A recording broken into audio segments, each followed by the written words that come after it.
Il y a une coutume à propos de laquelle Shulchan Aruch dit qu'on n'a pas le droit de pratiquer. Parce qu'elle provient, c'est un peu des trucs un peu bizarres, on appelle ça la coutume du Émori. Les Émorim, c'était un des 7 peuples qu'il y avait ici en terre de Canaan. D'après Shulchan Aruch, on n'a pas le droit de pratiquer cette coutume qui consiste à prendre un poulet vivant et à le tourner autour de sa tête pour quelque part que nos péchés aillent sur sa tête à lui, on l'égorge et comme ça quelque part on a donné se débarrasser des péchés.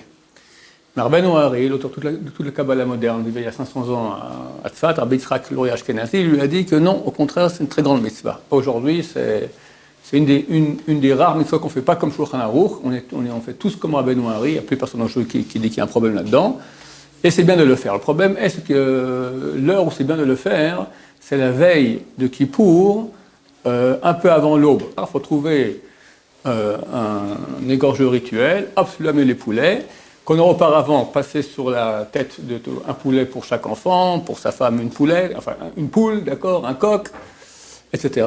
Et après il égorge. Bon, c'est très rare de pouvoir faire cela.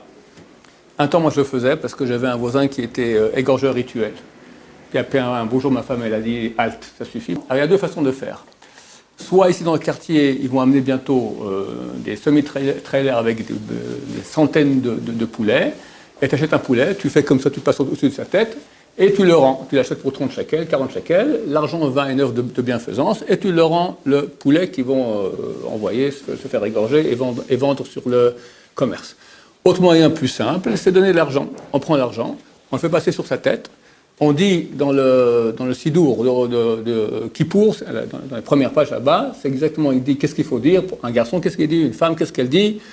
Si c'est de l'argent, si c'est un coq, etc., ça change un peu différemment. On dit, on prend l'argent, on met au-dessus de la tête, on dit cet argent-là, qu'il soit Khalifati, Tmurati, Kaparati, à ma place, Tmurati, à ma place, Tmurati, donne-moi la place, et Kaparati, qu'il soit mon expiation. Et que cet argent sera donné en tzedaka, et moi, j'irai dans la vie et la paix. Il ne faut pas croire qu'en faisant cela, toutes nos fautes sont effacées, t'es blanc, ben nickel, quelqu'un croit qu'il fait ça, il rentre à Kippour déjà tout propre. C'est pas comme ça. On est propre par la tchouva, rien d'autre. Ça aide un peu.